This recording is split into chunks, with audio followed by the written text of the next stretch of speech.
start with a quick overview of my credentials and educational excellence services, and then I want to jump right into the meat and potatoes, which are the 10 best tips for improving SAT, ACT scores and creating and submitting college applications that shine. Briefly, my complete bio is on my website, but my undergraduate degree is in education from James Madison University. That's my bachelor's degree. I have a master's degree in clinical psychology from Loyola University in Baltimore, Maryland, and I've completed my PhD coursework in clinical psychology as well at the Pacific Graduate School of Psychology. I am a state certified teacher and guidance counselor, grades pre-K through 12. I started educational excellence in 2000, and I've had, over the course of the last 35 years, I've worked as a teacher, as a guidance counselor, as a college counselor for high school students, and as an educational administrator. Can we go to the next slide, please? Okay. This summarizes the tutoring. Let me say that educational excellence, I guess I should back up for a minute and say educational excellence offers both college planning and tutoring services. And for all of our services, without sounding cliche, all of our services are completely customized and personalized in accordance with the need of each individual student. And with regard to our tutoring services, physically, my office is located in Palm Beach County, Florida, but that I do tutoring via Skype and in office for PSAT, SAT, ACT, TOEFL, and academic courses. For those of you who are on this evening that may have known me, over the years, we do offer now tutoring in all academic areas, including math and science. I personally tutor the English, the reading, the writing, essays on the tests, as well as those academic areas, social sciences. And we recently brought on a really dynamite math and science tutor who is on board now to take care of all the math and science needs with regard to the college entrance tests and also academic courses. Some of our specialty areas include working with students that have learning disabilities, attention deficit, non-native English speakers, and other students who may not have those kinds of challenges, just everyday students. All of our tutoring is very systematic in the sense that it's not kind of crapshoot, shot in the dark kind of thing. It starts off with an assessment of the students' strengths and weaknesses and their present functioning level on whatever test it is that they're preparing for, SAT, ACT, or TOEFL. And so that I get those baseline scores either because the student has already taken that test prior, or if they have not, then I administer a practice SAT or ACT test to the student. Either it's administered physically in my office, or I send email to the parent and student a copy of the practice test with instructions for the parent to administer it to the student. Either way, I receive back the student's answer sheet and essay as well, and I score it, and then I meet with back with the parent and student to go over the scores and explain what they mean relative to the student themselves, relative to college admissions, and also relative to the NCAA requirements, which I'll be talking about in just a few minutes. The way it works is those practice test scores or prior test scores are used to plan out the instruction, building upon the student's strengths and helping the student to strengthen and remediate areas that may not be as strong. After every session, a progress note is provided to the parent via phone call or email. Next slide, please.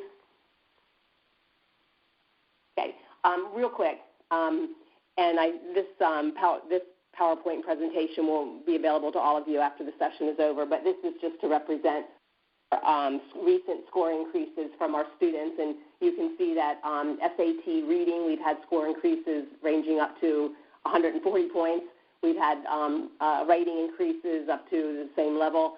And then on the ACT side, we've had anywhere from 12 to 14-point increases. So we do a fantastic job helping our students to increase their scores and getting them to the required level. Next, please. Next slide.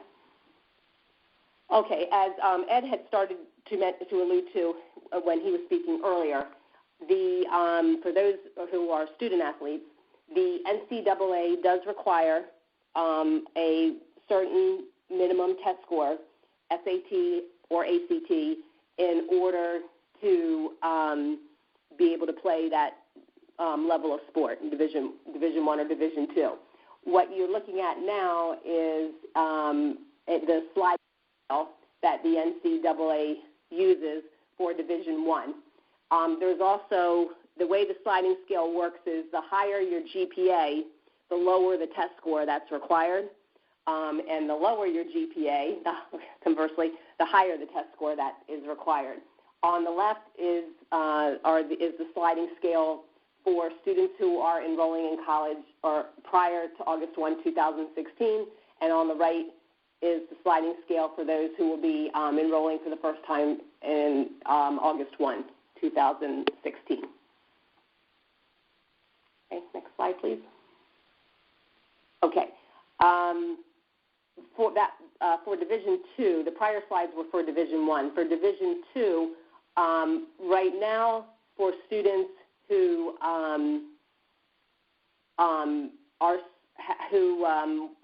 will be enrolling in college prior to August 2018 as Division II athletes, the requirement, regardless of GPA, is a combined SAT score of 820 and an ACT score sum of 68.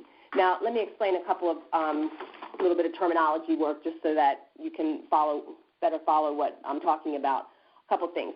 When they say ACT score sum, what they're referring to is on an ACT test, there are 4 sections and an optional essay. The 4 sections are English, reading, math, and science. So the ACT score sum is the sum total of those 4 sections. The maximum on any one section is a 36. So the scores can go as high as 36. And when you add up the 4 sections, the minimum score for Division II is a 68. Now, the couple other things I need to point out are the NCAA, most of you may know that the new SAT launched in March of this year. The NCAA will not, I'll repeat again, will not superscore old and new SAT tests. So in other words, if you took your best reading score was in January and your best math score was in March, they will not take the best of the new and the old tests that way. They will superscore just scores from the old test or just scores from the new test, but they won't do it across the old and the new. For the ACT, because there is only one version of the test, they will superscore the ACT. So the best reading, English, math, and science scores can come from different months. Okay. Next slide, please. Oh, that slide is the Division II sliding scale for GPA and test scores for those students who will be enrolling in college as athletes August 1, 2018 or thereafter. Okay, next slide. Okay. In addition to our tutoring services, Educational Excellence also provides expert college planning services. These services, again, are offered via Skype and in office. And I'll be speaking in a few minutes also about the core GPA requirement for student athletes, which is that core GPA NCAA requirement is not, again, I'll repeat, is not the GPA on the student's high school transcript. The NCAA uses their own rubric for calculating that GPA. Also, many individual colleges won't take the GPA off of the high school transcript. They have their own way of calculating it. And for those of you who are Florida residents, the Florida Bright Future Scholarship, or those of you who are in Georgia, the Georgia Hope, they have their own way to calculate the GPA as well. So our educational excellence can provide all of those GPAs for you. We calculate it. We lay it right out on an Excel sheet so that you can see it and know exactly where you stand depending on, what your goals are. We also recommend specific colleges that meet the students' needs that they may wish to apply to. We provide top-notch help with college applications, essays, resumes that really emphasize for the college admission counselors the students' strengths and individuality. We also recommend summer activities, community service, extracurricular activities, and so forth that really will really bring that student's application to the forefront as well. Okay. Next slide, please.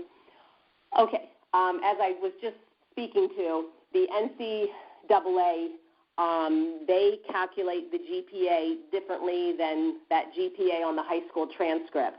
And what you're looking at here is the GPA core requirements of the specific courses that are core areas that are required in order to meet the NCAA requirements for Division I. Okay, next slide, please. And there is a slightly different set of core course requirements for Division II. Okay, and now the 10 best tips for increasing SAT scores and making your college application shine. Okay, next slide. Okay,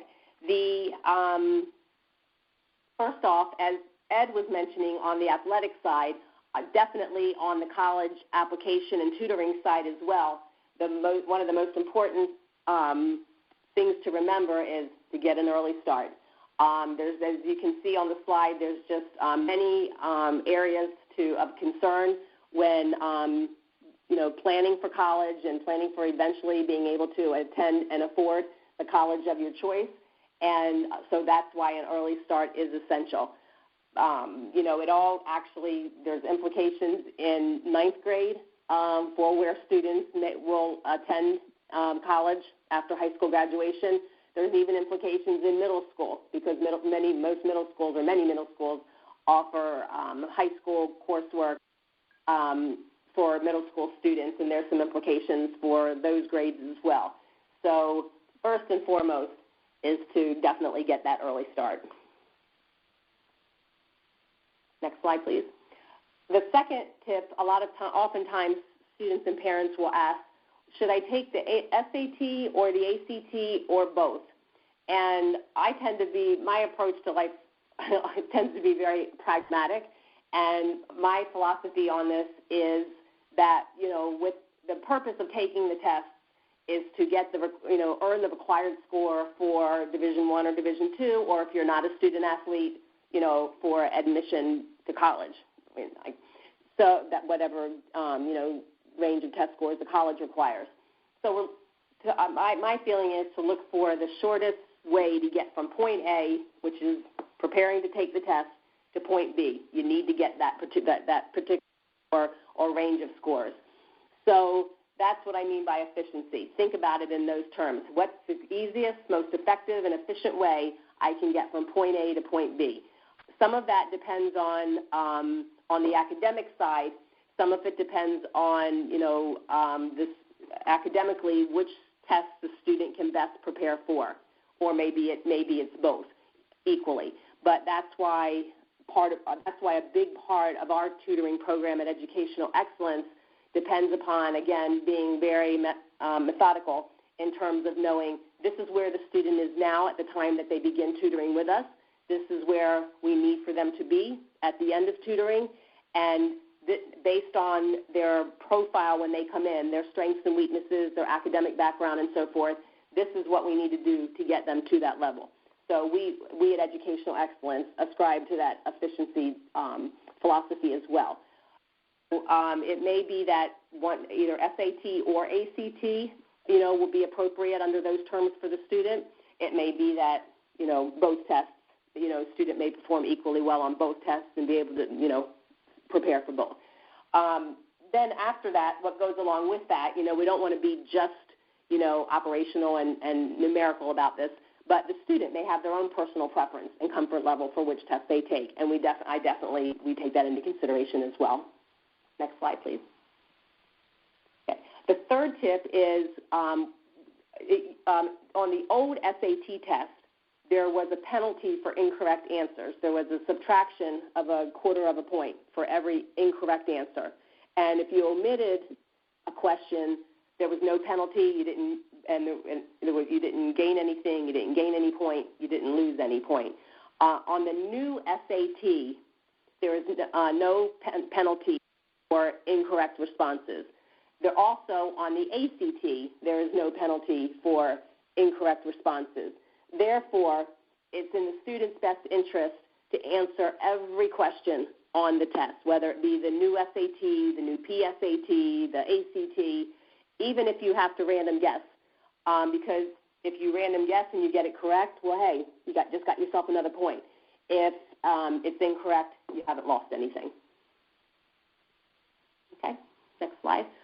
The next tip, tip number 4, pertaining to SAT and ACT, is to be aware of the gotcha questions and the SAT, what I call the SAT, ACT trap questions. I'll give you 2 quick examples. Oftentimes I find when I'm tutoring students who are just beginning their preparation and they're working on a reading comprehension section, and the question, is that some information, where they have to draw an inference in the passage, and they see an answer choice that has some words in it that are, key words like a person's name or maybe some piece of information in an answer choice, and it's worded exactly the same way in the text, in the passage itself that the question is about. So the student, if that one question has words that are similar to that in the text, in the passage, and the other 4 are not, the student will assume, oh, well, the words match up.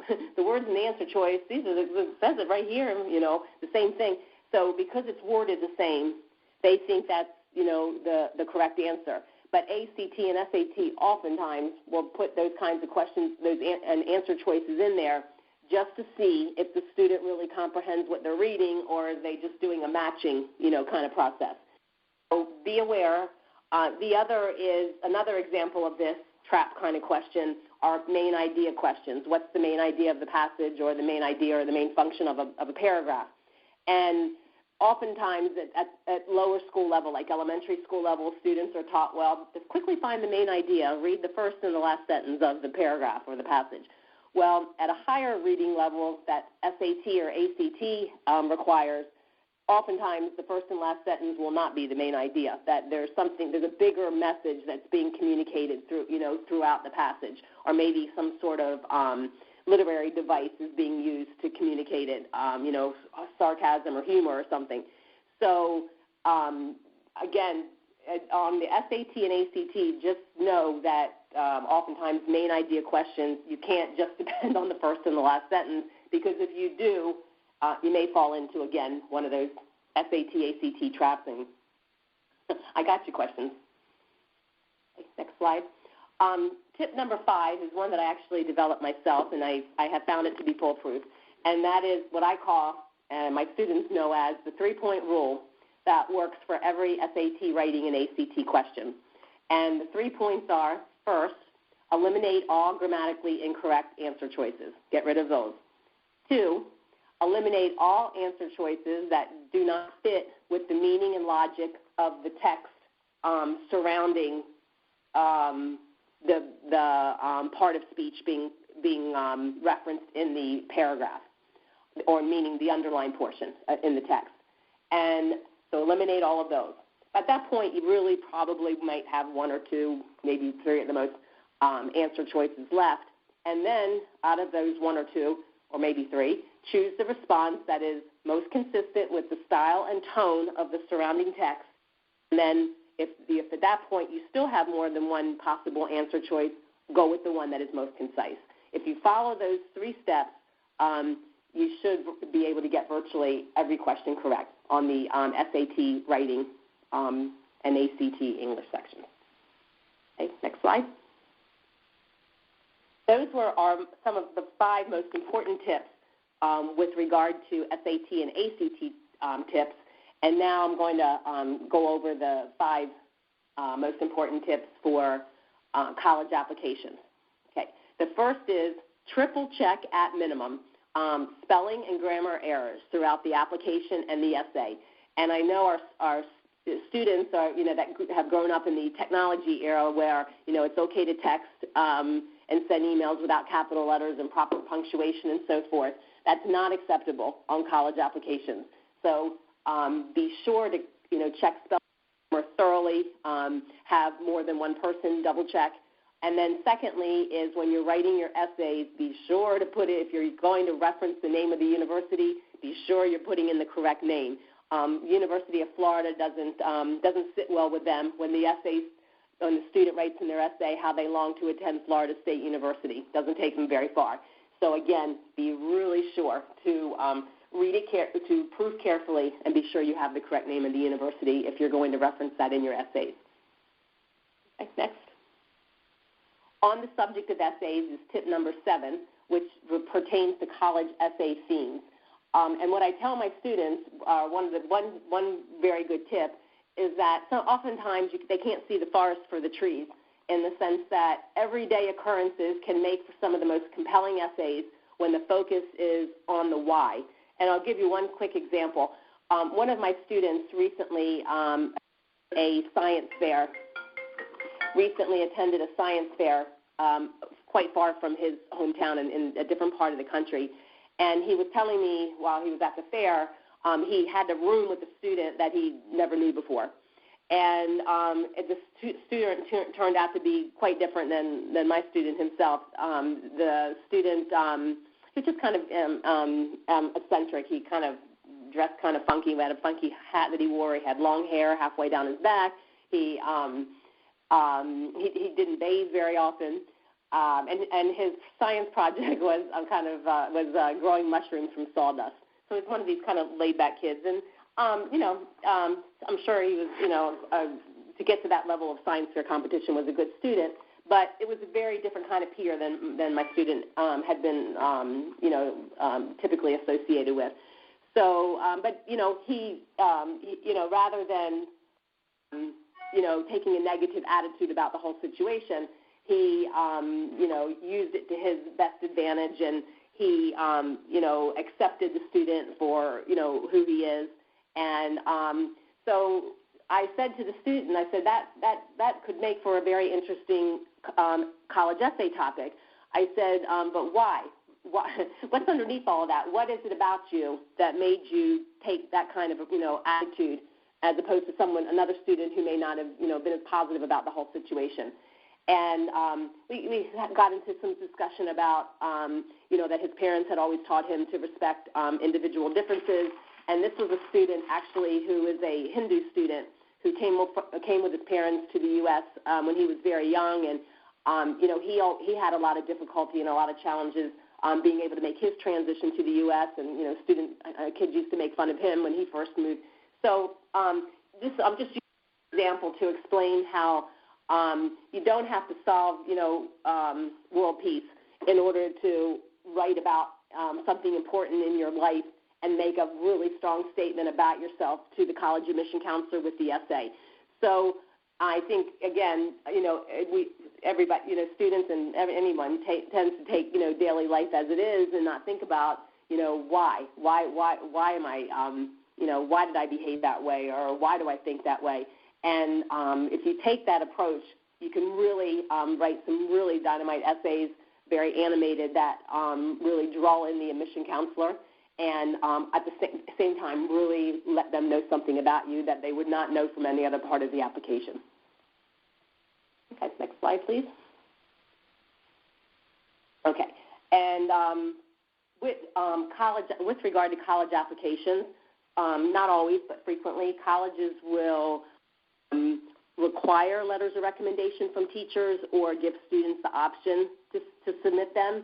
And I wanted to spend a few minutes about this. The purpose of the letter of recommendation from the teacher is for the college to find out what that student is really like in the classroom. And going along with that is it's not all, often could be, but not always and necessarily the teacher who gave the student the A is by default the best recommender. And the reason I say that is because if a student, took a class and it was a fairly easy class for them, and they didn't have to work particularly hard, and they earned a good grade in the class. The teacher might write about that, but the college that the student is applying to will already know that the student did well in the class because they're going to see a good grade on their transcript. So there could be some merit sometimes to those kinds of letters, but what I really want you to think about too is that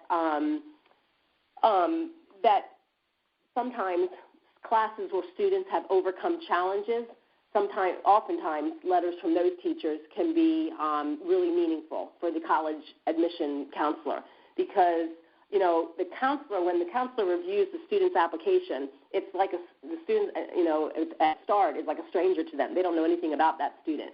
So if they see a grade, maybe first semester was a C or C minus or D, and then the following semester it improved, and maybe there was a reason for that. Maybe the student had an illness, the first semester, or, maybe just simply the student wasn't motivated, for whatever reason, but then made a comeback.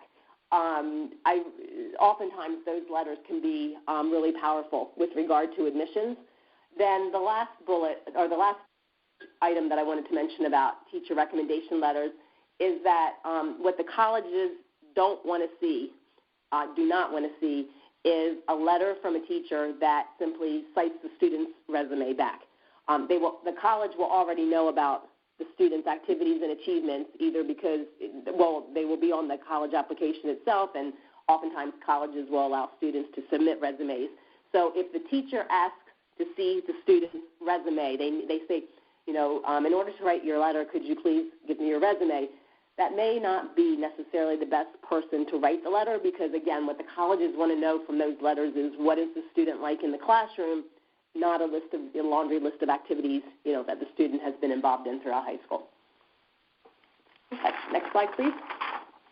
Tip number 9, which I have started to allude to as well, is that when putting together all of the different components of the college application, in essence, if you think of it in terms of that is an album about the student, like a scrapbook or an album about the student for the college admission counselor, because it's a blank slate from the start. Before a college admission counselor opens up the student file, they don't know anything about the student. They open it up and they look, they're going to see the transcript, they're going to see the test scores, and then they'll see the activities, either on the resume or on the application. They'll see any achievements and accomplishments. They'll see the essay questions, letters of recommendation. So you want to be sure that before you submit an application that every aspect of the student's academic and non-academic individuality throughout high school is being demonstrated clearly for the college admission counselor.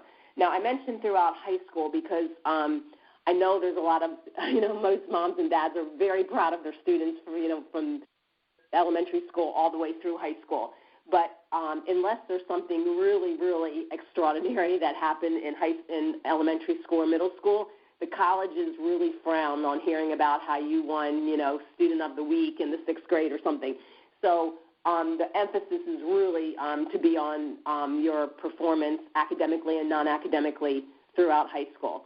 And as I started to mention in the prior slide, too, is that if there are any deficits or challenges in your academic or non-academic performance, from a college admission standpoint, it's definitely better to explain them rather than hide behind them. If there's, some really low grades, it's better to explain the circumstances. The additional information section of the application is a really good place to do that. Or if there were some challenges, maybe a family member passed away and that had an impact on your scholastic performance, or there's the circumstances. But it's because, again, the admission counselor doesn't know the student. So if they just see a low grade, they'll just think, okay, I guess the student just blew that class off. They didn't care, or whatever that deficit or challenge is. So always best to bring it to the forefront and explain the situation, obviously in the most positive way possible. Okay, next slide. Next slide, please. And lastly is to be aware of college application deadlines, which can be a very confusing process because there's so many different kinds of college application deadlines depending on the college that you're applying to. There are early decision deadlines, which are binding, that meaning that the school, if you may only apply to one school early decision, and if you're accepted, unless you cannot financially afford the school, then you're bound to attend the school. There's early action, where you apply early and you receive an early notification as to whether you've been accepted. There's restrictive early action and single choice early action, which have their own set of rules, but they kind of revolve around also binding in terms of what other schools you are and are not allowed to apply to early if you apply under those two kinds of programs. There's regular decision. There's priority deadline. There's what's called rolling admissions, which can be confusing for people, but typically rolling admissions means, if a school says we have a rolling admissions begins on September 1 and ends on February 1, then what that means is starting September 1, the college will start reviewing applications and making admission decisions. So the sooner if it's a rolling admission deadline, the sooner you apply, the more seats that are spaces that are available. It's less competitive, but the longer you wait, slots have already filled up, and then it becomes more competitive. For schools that do have hard deadlines, whether they be early decision, early action, regular decision, what have you, the best thing that you can do is to submit all of the application components at least 2 weeks prior to that deadline to be sure that your application won't be denied simply because something, wasn't turned in, one part of the application or a transcript or something wasn't turned in by the deadline. So that's a really good practice to follow as well. I hope that I appreciate and thank everyone for attending the presentation this evening. And we're just delighted that we've started our partnership with YOUniversity. If I can ever be of assistance to the parents and students that are with us on the webinar this evening, or of others, that need such assistance, please don't hesitate to send them my way, refer them to me. At Educational Excellence, the first meeting is an introductory meeting, and it's free of charge. At that meeting, I introduce myself more formally to the student and parent face-to-face, whether it be Skype, FaceTime, in office, depending on the location. And we talk about what the student's goals and needs are with regard to college planning and tutoring, and how Educational Excellence can help the student to fulfill those needs and ultimately to achieve all of their college-related goals and to be accepted to the college of their choice. So I look forward to hearing from all of YOUniversity's student athletes and students who may not be athletes and parents. It would be a pleasure to serve all of you.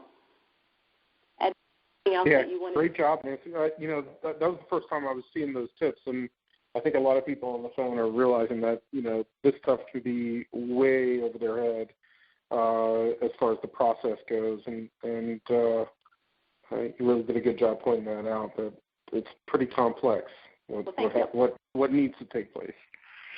So, but I have nothing else to add. This is recorded, so we'll put this back out to everybody and as a YouTube link, so you guys can visit this again. If you have any questions, feel free to give Nancy or myself a call. And my website is YOUniversity, YOUniversity.com. And Nancy, yours is? My website is www.educationalexcellence.info. Christy, can you go back to the Yep. Christy? Yes, 1 second. Okay.